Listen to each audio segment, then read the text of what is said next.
ఎందుకు మనం ప్రార్థన చేయాలి? సంఘానికి వచ్చి వెళ్ళిపోతే సరిపోదా? వ్యక్తిగతంగా నీకు ప్రార్థన జీవితం ఉందా? కుటుంబంలో మీరు ప్రార్థన కలిగి ఉన్నారా? ఏదో సంఘానికి వచ్చినప్పుడే ఇంకా మోకరించిన తర్వాత ప్రార్థన మాటే లేదు మా సంఘం మా కుటుంబంలో అంటావా? మనం ఎలా సిద్ధపడుతున్నావు? సంఘంలో ప్రభు రాకులను ఎలా ఎత్తపడతావు? అందుకని ఆయన ఎందుకు వస్తాడు, ఎలా వస్తాడు, ఎవరి కొరకు వస్తాడు, ఈ విషయాలు ఎంత తేటగా దేవుడు రాశాడు. నువ్వు ఎందుకు ప్రార్థన జీవితం కలిగి ఉండాలి? నంబర్ 1, ఆకాశ మింట నుండి సకల దీవెనలు ఆశీర్వాదాలు నీ మీదికి రావాలి అంటే నీ ప్రార్థన ద్వారానే నీ పైన ఆకాశం క్లియర్ చేసుకోవాలి. కొంతమంది నెత్తి మీద ఆకాశం ఇత్తడి వలె ఉందని బైబిల్ సెలవిస్తుంది. ఇత్తడి అంటే మూయపడి ఉంది, గట్టిగా ఉంది. నో ట్రాన్సాక్షన్స్, ఎగుమతి దిగుమతి లేవు. నువ్వే ఆత్మీయ కార్యాలే, దానికి దీనికి సంబంధం లేదు. కనుక నువ్వు ఏం చేయాలంటే కష్టమైన బలహీనమైన ఆకలి నీకుంటే చాలు.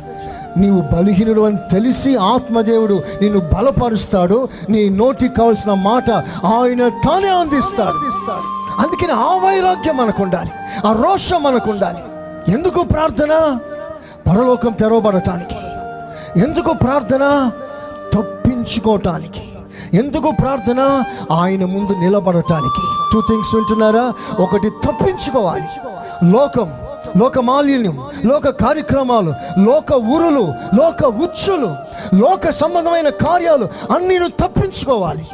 ఎంతోమంది గాలి కొట్టుకొని పోయారు, చాలామంది తప్పిపోతున్నారు, చాలామంది జారిపోతున్నారు, చాలామంది దేవుని సన్నిధిలో నిలకడగా లేక పడిపోతున్నారు. వాడు వీచే గాలికి కొట్టుకొని పోయిన వాళ్ళు ఎంతోమంది ఉన్నారు. శరీరం ఎక్కడ ఉంది కానీ ఆత్మ ప్రభుతో సంబంధం లేదు. గాలికి ఎన్నడో కొట్టుకుపోయారు. ఎందుకు ఇలా జరిగింది?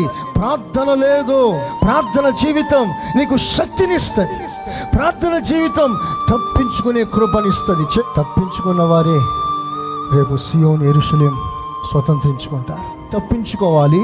2, ఆయన ముందు నిలబడాలి. ఒకటి మైనస్, ఒకటి ప్లస్, తీసివేసుకోవాలి. ఇవి 2 కూడా ప్రార్థన ద్వారానే సాధ్యం. గంట సేపు మోకరిస్తే ఏమొస్తుంది అంటావా? తప్పించుకునే ఆలోచన దేవుడు ఇస్తాడు, తప్పించుకునే కృపనిస్తాడు, తప్పించుకునే అభిషేకం ఇస్తాడు, తప్పించుకోవడానికి బలపరుస్తాడు. అదే ప్రార్థనే ఒక బలమైన టానిక్ లాంటిది, శక్తివంతమైన టానిక్. ఒక మాటలో చెప్పాలంటే ప్రార్థన చేసేవారిదే పరలోక రాజ్యం. ప్రార్థన చేసేవారి కొరికే నా ప్రభు వస్తున్నాడు.